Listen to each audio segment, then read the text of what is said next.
Fat tissue, what I've hoped to impress upon you by now is that it is far more than simply an inert tissue that only acts to store energy. Now, you've heard the term endocrine organ before, I'm sure. And if you haven't heard that term, you certainly are familiar with the classic endocrine organs. These are the glands within the body, the tissues that produce hormones and release these molecules into the bloodstream to have effects throughout the body. And some of the more famous endocrine glands are things like gonads, ovaries, and testes, or the thyroid gland, or adrenal glands. All of these are tissues you've heard of before. Each endocrine organ has hormones that will have very specific effects relevant to that tissue's function. And the fat tissue is related to metabolism. And so it's no surprise that its hormones have a metabolic influence. Men and women are not the same, and we store fat in very different places. Now, in the previous episode, we discussed why men and women store fat differently, and it is entirely a function of sex hormones, where the sex hormones induce the expression of lipoprotein lipase in different fat depots throughout the body. For example, just as a brief recap, the higher estrogens in the woman or the girl who's going through puberty result in higher expression of lipoprotein lipase at the prototypical female areas like breasts, hips, and buttocks. Whereas the androgens, like testosterone, which are much higher in the boy, the male going through puberty, that begins expressing more lipoprotein lipase in the central region of the body, leading to greater abdominal and even visceral fat storage. Now, we store fat in different places between the two sexes, and those different depots have differing effects on hormone production. So, for example, in women, because women have relatively much higher levels of subcutaneous fat, it's no surprise that she will have relatively higher levels of the hormone products that come from subcutaneous fat. For example, she will have higher levels of hormones like adiponectin and leptin, which are much more abundantly produced from subcutaneous fat cells than her male counterparts. Whereas the male, while having relatively lower levels of those hormones from fat cells, will have relatively higher levels of hormones or signals that are coming from central or even visceral adipocytes, like TNF-alpha. Now, TNF-alpha, we are justified in calling it a hormone, but it also meets another characteristic, and it is also called a cytokine. A cytokine, that is the term to refer to these proteins that influence inflammation. So where we store fat, which is heavily influenced by our sex, will also then in turn heavily influence the production of hormones. Now let's just talk a little bit more about menopause. Menopause is a unique change in the woman's, certainly her fertility, but as a result of that change, her hormone production. So the main cells of the ovaries that are producing sex hormones are the granulosa cells and the theca cells, and they normally will they will proliferate, or you'll have much more of those cells surrounding follicles, which is a little egg, kind of a wrapped up egg within the ovary. And during menopause, as she transitions into menopause, it's essentially her ovaries running out of follicles. As the ovary runs out of follicles, it's no surprise that the relative amount of granulosa cells and theca cells, which again are the two cells that are producing sex hormones, is diminished. So not only does this result in the ovary actually shrinking, it does get smaller, but the relative composition of the ovary, so the cells that make up the ovary, starts to shift somewhat. And as the granulosa and the theca cells go down in number, other cell types like fibroblasts go up. Now, a fibroblast is really the cell type of connective tissue and even scar tissue. Now, that's not to say that the ovaries are becoming scarred, but they're becoming a little more fibrotic, so a little less functional. Aromatization is it's admittedly an unfamiliar word, but it refers to this process of converting androgens to estrogens. After all estrogens were once androgens. You cannot get to estrogens without first passing through the androgens. And to do that, to actually make that conversion, you need this enzyme called aromatase, which is why we've turned it into a verb and say that we have this process of aromatization. Ovaries are good at aromatizing androgens or converting testosterone to estrogens, if you will.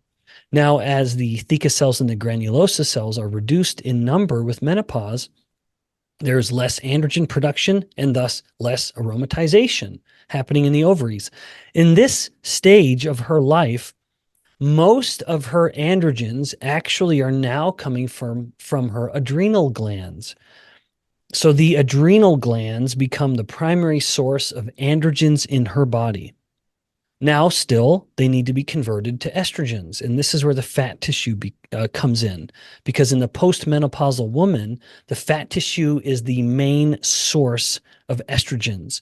Now, it's not making them from scratch. Remember, the fat cells are simply pulling in the androgens, and in this case, the androgens that are coming from the adrenal glands, and converting them into estrogens.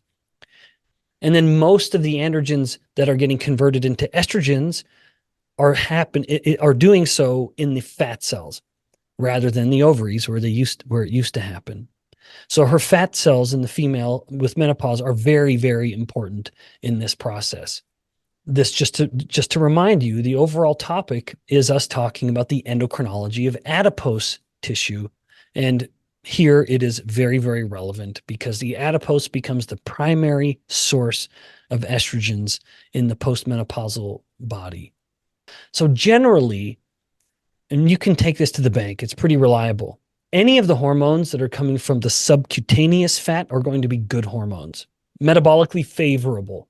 These are going to be hormones that improve insulin sensitivity, reduce inflammation, and promote satiety in general. Now, some of those things can go sideways, as we'll talk about more in a moment. In contrast, visceral fat tends to be releasing hormones. And again, I'm including pro-inflammatory proteins in this because they do meet the classification of a hormone. They're generally going to be higher from visceral fat. So visceral fats, typically, whatever it's releasing is generally going to be less favorable. Not completely. These are generalized statements, no doubt. Now, one other comment on the cytokines that I am inclined to revisit, which is how do we define a hormone? What is a hormone? How does a cell talk to another cell?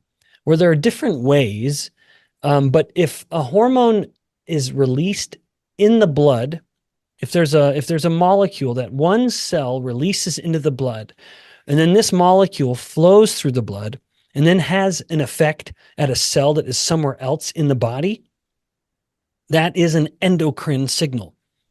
And therefore, based on the way I view it, and specifically as a professor who teaches graduate level endocrinology, I would call that a hormone.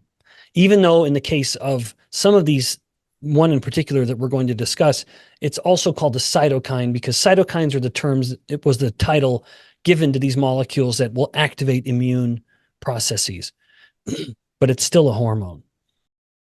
All right, now let's get into the specific hormones. Let's highlight some of them, emphasis on some of them, because the fat cells are fantastically complicated.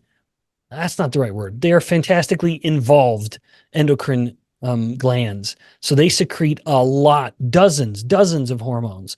And we don't have time to go into all of them, and many of them are kind of boring.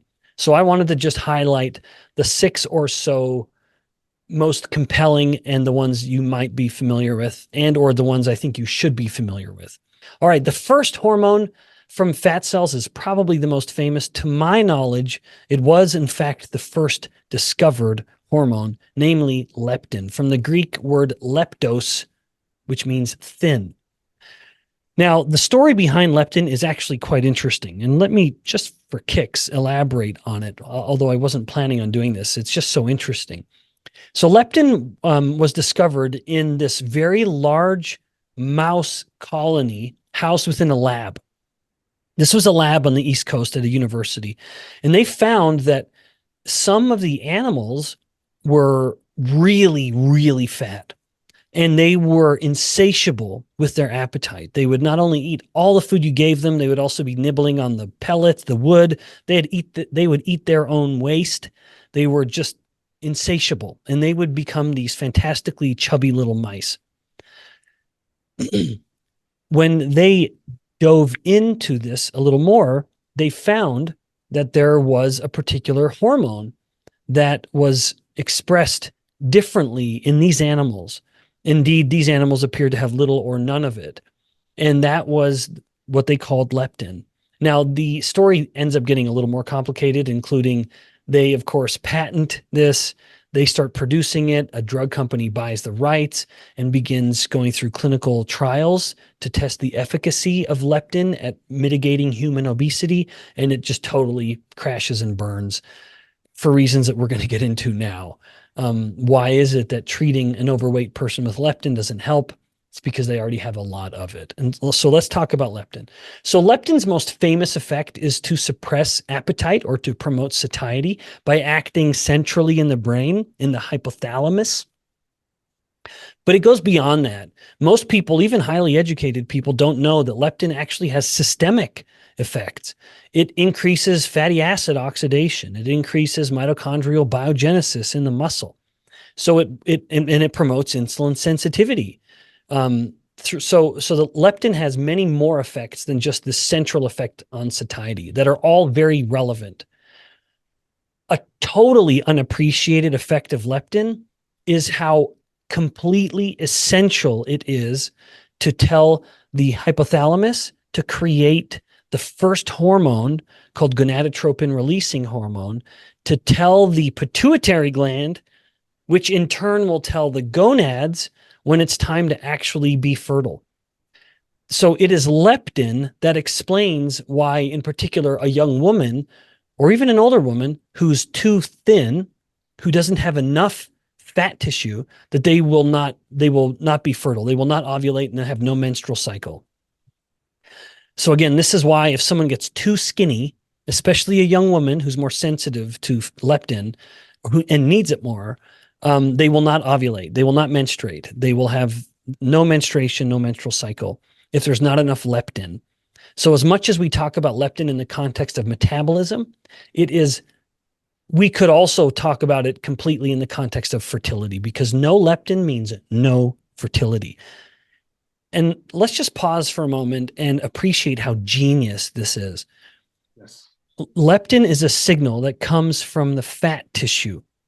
And thus, it kind of becomes a way for the fat tissue to tell the brain that the body has enough fat, enough energy stored that it can undergo the energetically rigorous process of fertility, of getting pregnant. After all, the female body has to carry the metabolic burden of pregnancy and even the metabolic demands that come with lactation, which is considerable. So all of that fat tissue is essentially her body's way of telling the brain that there's enough energy to reproduce. So leptin is completely essential with reproductive health. Leptin is also relevant with bone health and bone recycling, the formation and the remodeling of the bone, another totally overlooked effect of leptin. So a lot of systemic effects that have nothing to do with satiety and hunger. Okay, now one final note, then I'm going to do this with each of the hormones we cover. And this is totally unique. And no other endocrine glands will change the production of its hormone based on the size of the gland. So for example, if you have a thyroid gland that gets bigger, it's still producing abundant thyroid hormone. If the adrenal glands somehow got bigger, it still is producing the adrenal gland hormones, which are a lot. But when it comes to fat tissue, and leptin in particular, as fat tissue goes up, so too does leptin. So as fat cells in particular are growing, undergoing hypertrophy, leptin levels will continue to go up. That's not a great thing. Now, I just got done elaborating all the ways in which leptin has metabolically favorable outcomes. And now I'm telling you that it's not a good thing. It's because too much of a good thing can become a problem. Namely, the body starts to become leptin resistant. Leptin resistance with too much leptin. That sounds familiar because the same thing happens with too much insulin. Too much insulin causes insulin resistance. The same thing happens with leptin. As the fat cells swell ever larger, their production of leptin grows ever higher, and the body becomes resistant to it. All right, now let's leave leptin behind and go to another one, namely adiponectin. You might not have ever heard of adiponectin, but it is a very relevant hormone, and indeed so relevant that there are drugs that are attempting to mimic its effects. One direct effect is that adiponectin enhances insulin sensitivity throughout the body.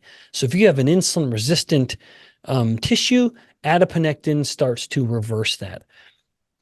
Similarly, and even related to that, it has an anti-inflammatory effect. So if there is a tissue or a cell whose immunity has been turned on, adiponectin helps turn it down. Also, adiponectin has been shown to reduce the risk of cardiovascular disease by directly acting to reverse atherosclerosis. So here we have not only the overt metabolic benefits, but even an overt cardiovascular benefit. Now, unlike leptin, as a fat cell is undergoing hypertrophy, it begins to produce less adiponectin. So more fat usually means less adiponectin, or I should say larger fat cells means less adiponectin. Now, with these two hormones in mind, one of the tools that my lab and other labs have used in order to have a surrogate marker of fat cell size is the adiponectin to leptin ratio. Now, to remember the relevance of the fat cell, you need to go back and listen to earlier metabolic classrooms where even within just the last 2, we've talked about it, but certainly within the last 10 or so, we've mentioned it a few times. But the larger the fat cell gets, the more problematic it becomes. It's not really a matter of how much fat mass a person has, but rather the size of the fat cells. So the larger the fat cell, the more leptin and the less adiponectin. Thus, if the adiponectin to leptin ratio is going down over time, adiponectin to leptin ratio going down, that suggests that the adipocytes are undergoing hypertrophy. If someone were to measure this and they found that their adiponectin to leptin ratio were going up, it would suggest that the fat cells were shrinking, which is, of course, going to be an overall favorable metabolic change. Now, let's get on to the next one, estrogens. And this is, of course, the process of aromatization of the androgens within the adipose tissue. Estrogens do have metabolic effects. They promote insulin sensitivity. They promote fat burning. It generally promotes greater subcutaneous fat, which is a healthier place to store fat. It promotes bone strength by improving the recycling or the turnover of the bone, pulling away old bone and helping lay down new, stronger bone. And of course, it's essential for reproductive health in females, but even relevant in males as well.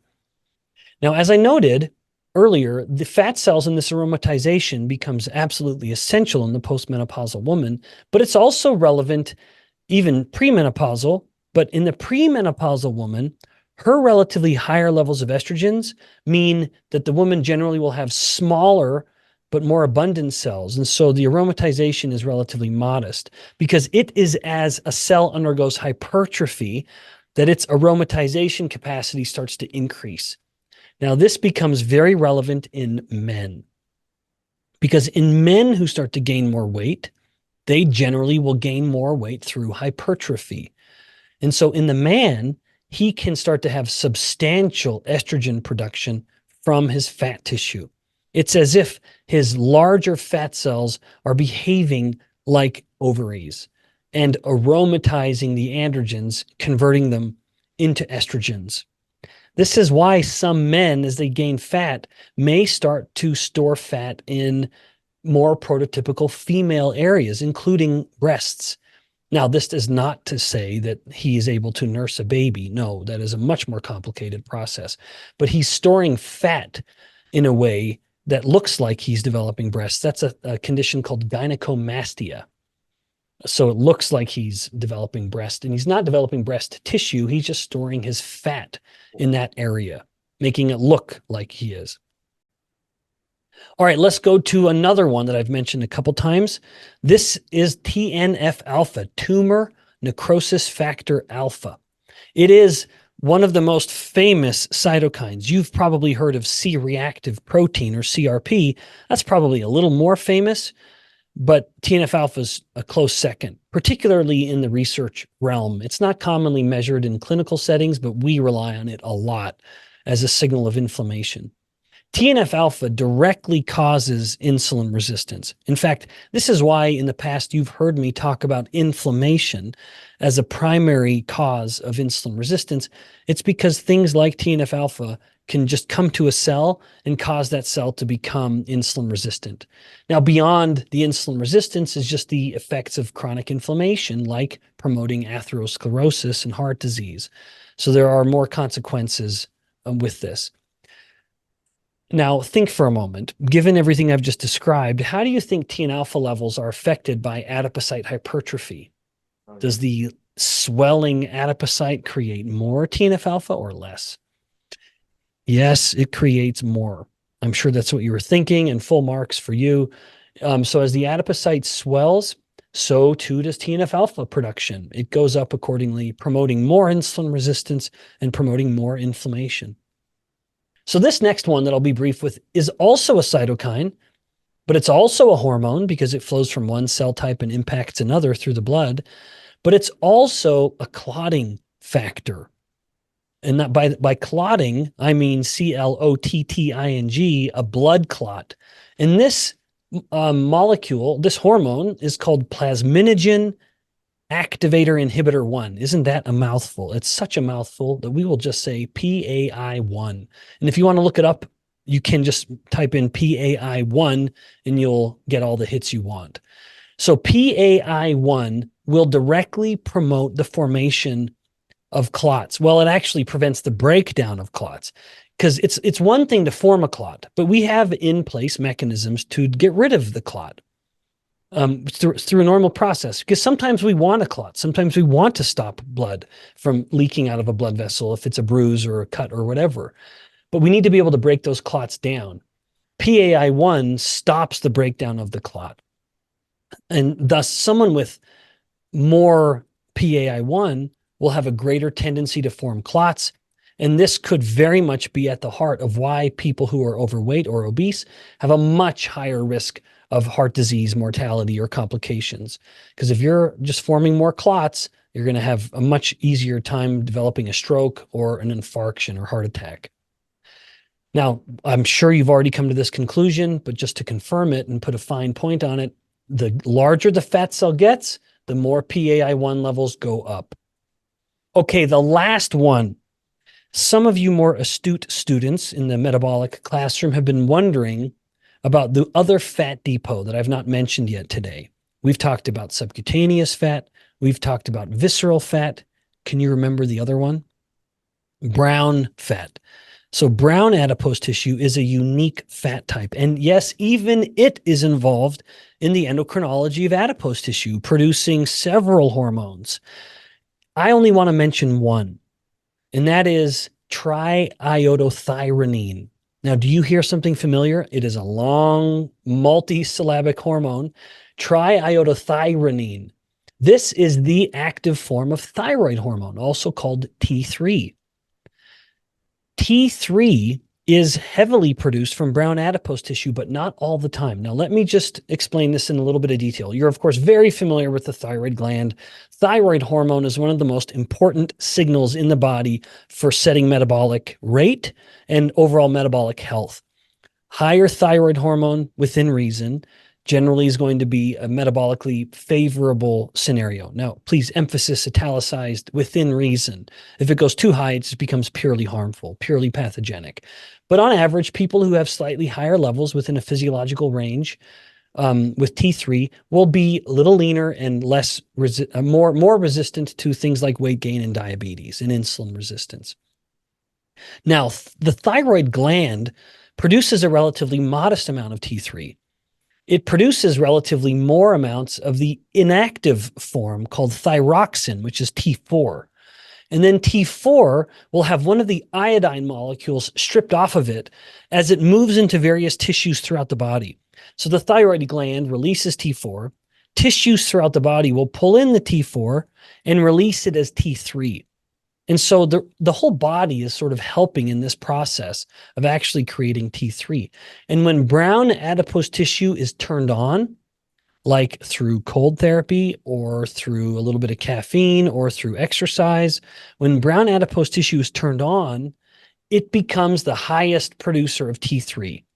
It begins pulling in more T4 than any tissue and releasing more T3 than any tissue.